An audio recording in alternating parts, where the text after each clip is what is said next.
Handel, and welcome to tonight's edition of the Regional News. We start off in Chile, where the Chilean Air Force said yesterday it had located debris believed to be from a military cargo plane that crashed this week, with 38 people aboard over a remote stretch of frigid sea between South America and the Antarctic.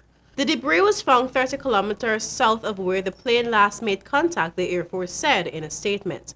The parts were being recovered for analysis to determine if they belong to the Hercules C-130 cargo plane. The Brazilian Ministry of Defense also said in a statement that one of its ships had recovered personal items and debris compatible with the plane about 500 kilometers from the southern Argentine city of Ushuaia in Patagonia. The Air Force concluded early the next morning that the aircraft must have crashed given the number of hours it had been missing. The cause of the crash was unknown, and officials acknowledged the slim chances of finding any survivors. Earlier on Thursday, the Chilean military sent fighter jets in an expanded search after large rolling waves in the icy Drake Passage and low clouds had complicated the mission the day before, authorities said. The flight, which was carrying 17 crew members and 21 passengers, appeared routine until the moment it disappeared. The region where the plane disappeared is a vast, largely untouched ocean wilderness of penguin-inhabited ice sheets off the edge of the South American continent with depths of 3,500 meters. Now turning our attention to Jamaica. Some of the major armed robberies that have occurred across sections of Jamaica in recent months have been driven by criminals seeking to secure funds to pay legal fees for their cronies nabbed by the police. This was disclosed by Minister of National Security Dr. Horace Chang. Responding to a question about last night's attack in Dover district near Kitson Town, St. Catherine, that left 4 dead and 5 injured, Chang acknowledged that there have been slight increases in homicides and shootings across the island. But, he said at the same time, the police have intensified their crackdown on criminals, which has resulted in more perpetrators being arrested and placed before the courts.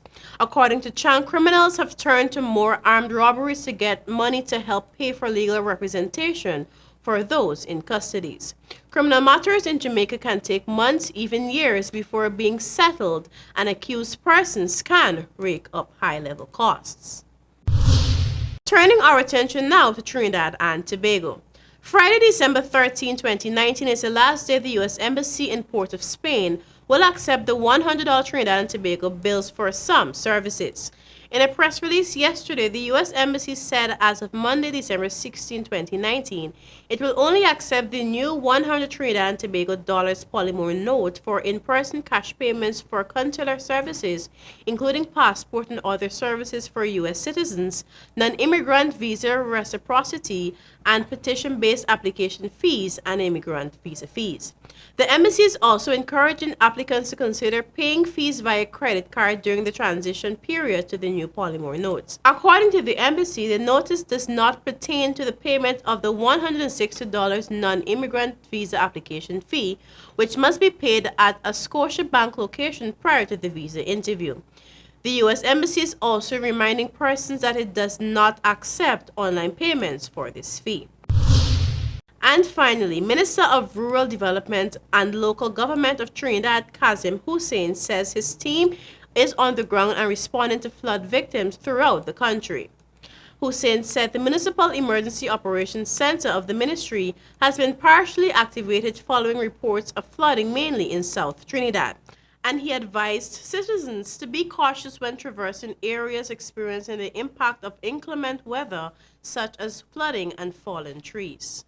Hussein asked citizens keep abreast of warnings and updates from Trinidad and Tobago Meteorologist Service, Office of Disaster Preparedness and Management, and other reputable sources for timely and accurate information. There were also reports of flooding in parts of Port of Spain, Mayaro, Diego Martin, and Point 14 following hours of severe rainfall.